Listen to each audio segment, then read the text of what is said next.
Alright, so I finally figured out how to remove these door locks.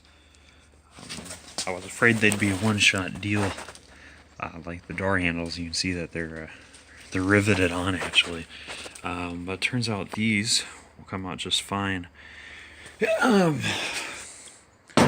So pretty much all you need is a screwdriver that's about 6-8 inches long, of a shaft with about that size of a head. And then, handle doesn't really matter today. First things first, you gotta remove this plate. I already loosened it up. It'll be sitting in there. Sometimes it'll be tight up against the metal. Sometimes there'll be a little bit of a gap. Just work your screwdriver in there. Sometimes you have to put it in the hole to pop it out, and then you can get it out from the side. This cavity is longer than the flange that you have to pull out, so no matter where it's positioned, you'll always be able to stick a screwdriver on one end or the other, or the flat surface to start it. And then once you start it, you can pull it out all the way, and then your lock will be able to start coming out like this. And this is the only tricky part of the whole deal,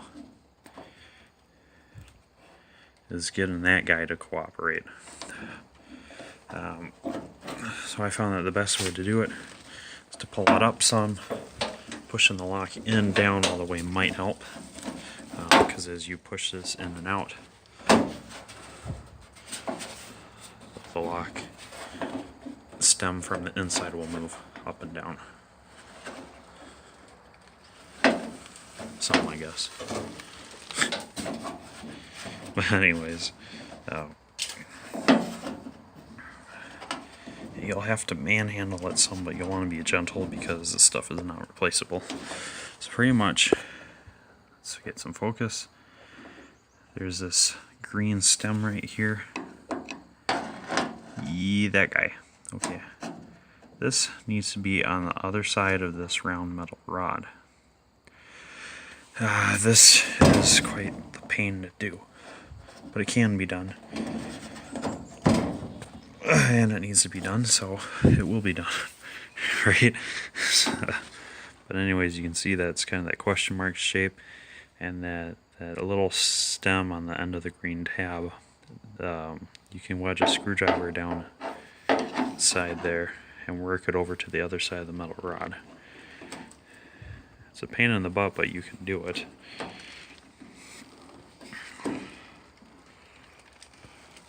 If you have to pry out like this to do it, so be it. This might be where a thinner screwdriver, a screwdriver with a smaller head would be more handy. But I guess that's all personal preference. Yeah.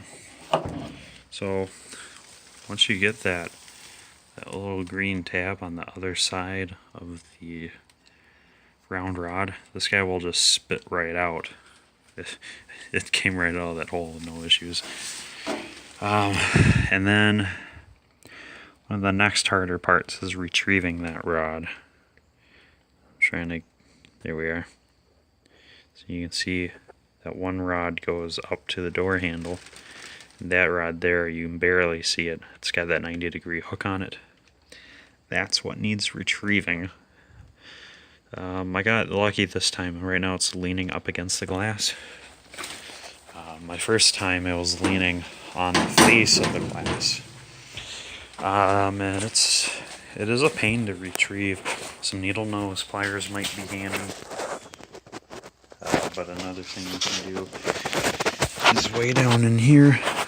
You can feel around when your window is up all the way. You can feel the two rods coming out of the door the door latch mechanism on the inside. You can feel two rods, or I'm sorry, you can feel three.